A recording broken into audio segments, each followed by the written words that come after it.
माननीय मंत्री जी जो कह रहे हैं, मैं कहा ना कि उनका मानसिक संतुलन गड़बड़ा गया। छड़ी को सहारा नहीं होता है, छड़ी खुद सहारा देता है। वो चाहे वही जिस दिन वो बुजुर्ग हो जाएंगे उस दिन यही छड़ी उनको काम आएगी। तो ये बात उनको समझ लेना चाहिए कि भविष्य में भी जब हम वृद्ध हो जाएंगे, जब लड़खड़ाएंगे तो यही छड़ी हमारे काम आए। बिना सुहेलदेव भारतीय समाज पार्टी और बिना ओम प्रकाश राजभर का नाम लिए वो टीवी में भी नहीं दिख सकते। आकिब सिद्दीकी का डंका बोल रहा है, छड़ी का डंका बोल रहा है, अरविंद राजभर जी का डंका बोल रहा है, ओम प्रकाश राजभर जी का डंका बोल रहा है। अब कोई कुछ नहीं, अब सारा साफ जनता ने मूड बना लिया, छड़ी पर ही वोट डालेगी और छड़ी को जिता कर रहेगी। नमस्कार, हम इस समय मौजूद हैं घोसी में और यहाँ पे देखा जाए कि सुभाषपा का आज जो जन सैलाब उमड़ा है, आकिब सिद्दीकी यहाँ से प्रत्याशी हैं और उन्हीं के समर्थन में ये जितना जो सुभाषपा का जन सैलाब देख रहे हैं ये दिखा रहे हैं। साथ में है सुभाषपा के जो नेता है अरविंद राजभर जी, हम उनसे भी बात करेंगे।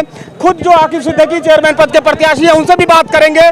साथ में अनुसूचित प्रकोष्ठ के जितेंद्र कुमार भारती जी हैं, उनसे भी बात करेंगे और प्रदेश अध्यक्ष बिछलाल राजभर जी हैं, हम उनसे भी बात करेंगे और जानेंगे कि इस चुनाव में इनकी क्या रणनीति है और किस तरह कौन से ऐसे मुद्दे हैं जिनको चुनाव लड़ रहे हैं। नगर पंचायत चुनाव के 2 ही दिन शेष बचे हैं। सुभाषपा कौन सी रणनीति लेकर चुनाव में जा रही है? सुभाषपा सिर्फ चुनाव में रणनीति नहीं बनाती है, सुभाषपा लगातार रणनीति के ही तहत कार्य करती है। और आज ये उमड़ा हुआ जनसैलाब इस रात्रि की बेला में इस चीज़ को प्रदर्शित कर रहा है कि ओम प्रकाश राजभर जी जो लड़ाई लड़ने का प्रयास करते हैं उसी लड़ाई को अंजाम देने के लिए नगर पंचायत में लोग चुनाव निशान छड़ी पर मोहर लगाने का भी प्रयास करेंगे।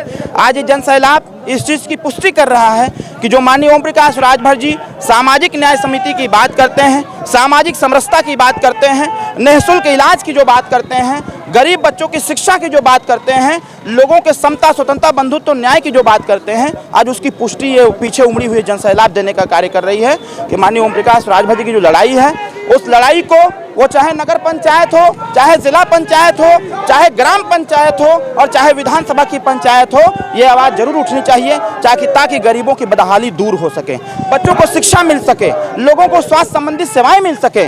इस नगर पंचायत में जो छोटी छोटी समस्याएं हैं उस समस्याओं का समाधान हो सके। आपको बात कर ले, यहाँ पे बीजेपी के तमाम नेता हैं जो लगातार जिले में टिके हुए हैं क्योंकि यह जो चुनाव है बीजेपी काफी सीरियस चुनाव लड़ रही है। AK शर्मा है जो इसी जिले से आते हैं, आप इस क्रम में कैसे सेधमारी करेंगे जहाँ पे बीजेपी के टावर नेता लगे हुए हैं? देखिए, भारतीय जनता पार्टी को इस चीज़ का एहसास हो गया है कि उत्तर प्रदेश के पूर्वांचल में जब तक सुहेलदेव भारतीय समाज पार्टी अपनी मजबूती पकड़ और बनाए रखेगी, यहाँ भारतीय जनता पार्टी की दाल गलने वाली नहीं है। आज जो कद्दावर नेता यहाँ पर आए हुए हैं उनको इस चीज़ का एहसास हो गया है कि सुहेलदेव भारतीय समाज पार्टी अब ग्रामीण क्षेत्रों से उठ करके नगर पंचायत के चुनावों पर हावी हो गया है, कब्जा करने का प्रयास कर रहा है। अभी लोग बोल रहे थे डबल इंजन की सरकार से विकास होगा, डबल इंजन की सरकार, पहली इंजन से विकास नहीं हुआ, एक इंजन और जोड़ दिए, दोनों से विकास नहीं हो पा रहा है। आप कह रहे हैं कि ट्रिपल इंजन की सरकार बनेगी तब विकास होगा। क्या यही विकास का जो वादा किया गया था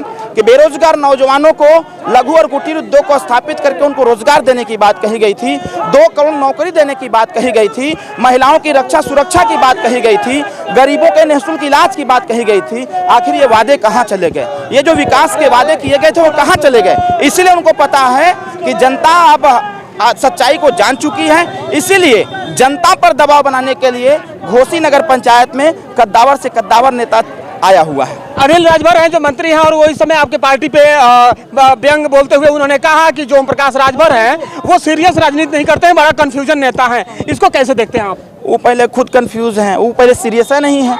जिस समाज को आरक्षण दिलाने के नाम पर उन्होंने जनता से वादा किया, राजभर समाज से वादा किया, वो तो अपने बातों पर कभी उतरे ही नहीं। उनकी हैसियत नहीं है, सदन में जाते हैं, सदन में बैठते हैं, उनकी क्षमता, उनकी हैसियत नहीं है कि अपने मुखिया के आगे राजभर समाज के आरक्षण की बात कर पाएं। उनकी हैसियत नहीं है कि वो सामाजिक न्याय समिति की मांग कर सकें। उनकी हैसियत नहीं है कि वो गरीब बच्चों की शिक्षा की बात कर सकें। उनको सिर्फ एक बात समझ में आती है कि सुहेलदेव भारतीय समाज पार्टी इतनी मजबूती कैसे ला रही है, जबकि इनके पास न धन बल है, इनके पास न पैसा है, उसके बावजूद इतनी मजबूती क्यों आती है? हमारी मजबूती और हमारी बेहतरी और हमारी ताकत को देख करके उनका मानसिक संतुलन गड़बड़ा गया है। क्या माना जाए, वो कह रहे हैं कि ओम प्रकाश राजभर की छड़ी बिना सहारे की खड़ी नहीं हो सकती है और वो घूम घूम के सहारा खोज रहे हैं, इस पर क्या कहना चाहेंगे आप? देखिए, छड़ी को सहारा नहीं होता है, छड़ी खुद सहारा देता है।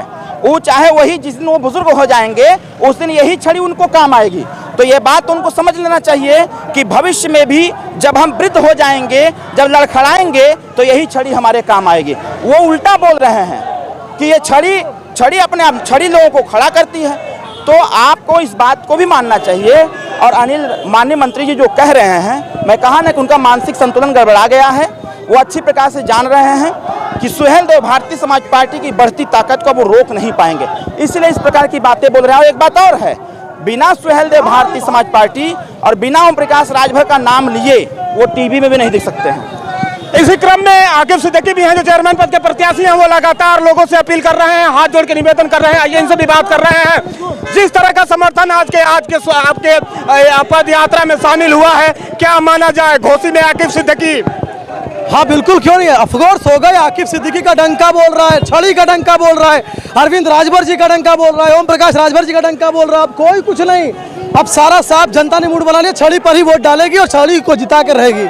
अरे यहाँ पे इतने दिग्गज हैं जो लगातार वो जीत का दावा कर रहे हैं। सपा अलग जीत का दावा कर रही है, बीजेपी अलग जीत का दावा कर रही है, उसमें आकिब सिद्दीकी कैसे झेलेंगे इस चीज को? छड़ी निशान आने के बाद सारी दिग्गज खत्म, जनता ने चुन लिया, जनता ने फैसला ले लिया। अब कोई दिग्गज रहा ही नहीं, बस एक दिग्गज रहा, जनता के हक का फैसला, वो भी। तो ये आकिब सिद्दीकी और दावा कर रहे हैं कि दूध का दूध हो जाएगा और पानी का पानी हो जाएगा। जो पार्टियां लगातार दावा कर रही हैं कि चुनाव हम ही जीतेंगे, अब पता चल जाएगा 11 तारीख को कि कौन चुनाव जीत रहा है।